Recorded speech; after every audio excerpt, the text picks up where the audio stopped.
that YouTuber Nick Shirley just came out with another video uncovering a brand new round of alleged Somali fraud that the rest of the media and the media in Minnesota are just pretending doesn't exist.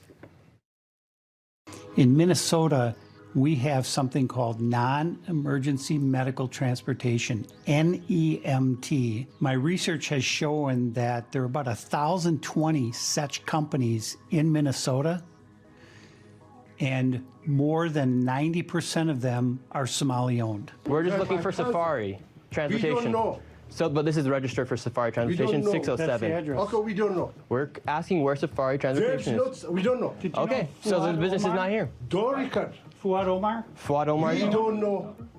This, do you see this? What is this? Money transferring. Where is Silver Mountain here? Silver Mountain. You don't have a permission to do that. Okay, You so were Silver Mountain does not exist. You were No, the name's not Silver Mountain. It's just Silver Mountain. Don't ask me that. When you come. All right, So sir. Silver Well, Mountain- so It's Silver, another way- so that's Silver the Mountain way does to not make the exist. It's unbelievable, isn't it? Alleged Somali fraud happening all across that state. And if the sketchy daycares and health centers weren't enough, we talked about it all last week.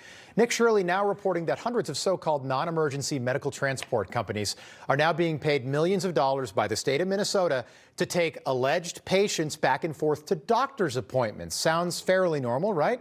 Wrong.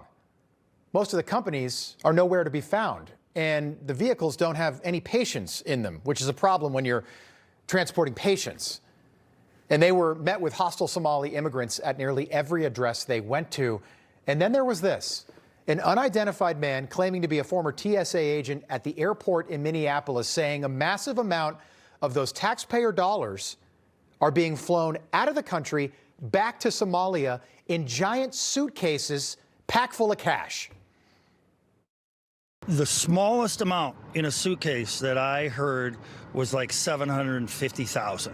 But generally, it was anywhere from $1 million to $6 million in a suitcase. And there usually was, as far as I can remember, there was always two individuals traveling. So you would have maybe one guy with 2.2 million and another guy with 3 million. They would fly to Atlanta, take a flight from Atlanta to Dubai. And then apparently what I had heard was it was too busy to, or too dangerous to go any further with it, so they'd wire the money to Somalia. Right there, Atlanta, biggest airport on the planet, direct back to Mogadishu. Of course, these are just allegations. Newsmax has not independently verified any of Nick Shirley's claims, but the kid is out there doing it what nobody else will. Pulitzer Prize-winning work with a smartphone and a guy named Dave. And based on what you've seen so far, would you be surprised if that reporting was totally accurate? Because we would not. Somali immigrants driving cars that most of us only dream about and wearing more bling than Kanye West. That's a Rolls Royce, by the way. Think about that.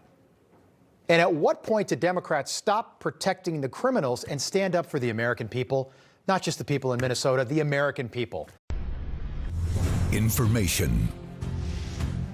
Truth. Is freedom. Is Newsmax. It's real news for real people.